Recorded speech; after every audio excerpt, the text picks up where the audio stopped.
Hey folks, I'm Doug Hensley, president of Hertz Real Estate Services, and I'm coming to you today with our October 2024 Farmland Market Update. I mentioned last month that by this time we would have some early harvest results, and we do, as harvest officially kicked off the third week of September and is now running full steam. So far on the soybean side, a majority of 60 to 80 bushel per acre soybean yields, with a few tremendous fields pushing up over 90 bushels per acre. Generally, the early beans that were planted in April or very early May seem to be a little better than those planted later because it turned dry in August across much of the Midwest, and those early beans were a little further along than the later planted ones. Still, a big soybean crop is currently coming out of the Midwest and is generally coming out fast. The only real delay we've dealt with thus far was from the remnants of Hurricane Helene, which blew up the last week of September and impacted everyone from the Gulf of Mexico to Chicago. Our thoughts and prayers are with those impacted in Florida and Georgia most specifically. Here on the 1st of October, commercial corn harvest really hasn't gotten into full swing yet, although it will be in 10 days.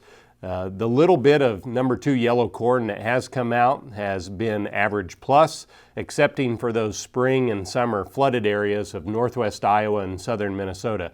More to come on commercial corn harvest next month. Seed corn harvest, on the other hand, is getting well along, and based on our farm manager reports for those growing seed corn, yields are outpacing expectations.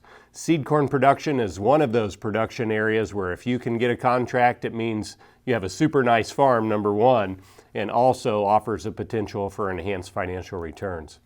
As far as the land market, the early sales season has very much started. The market has clearly shifted from a year ago, and how much depends on where you are.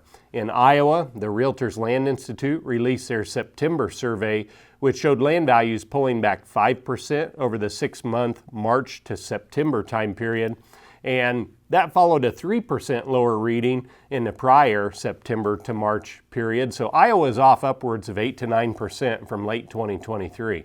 In Illinois, last month, the farm managers and real appraisers released a 5 to 10% weaker statewide report.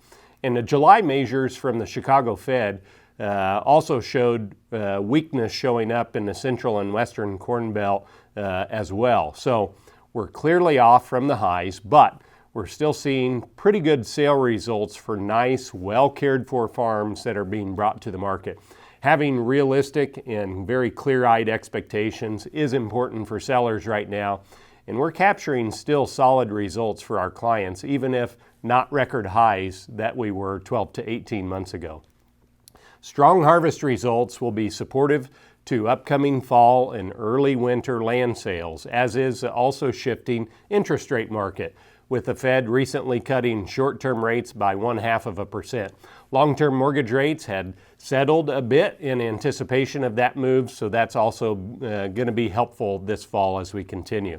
The big thing to watch this fall in any particular neighborhood is the volume of sales, as it's become clear that there's a little less depth of buyers in the current market. So sale method very much matters right now, and the difference between a good sale and a no sale may be the presence of one aggressive buyer.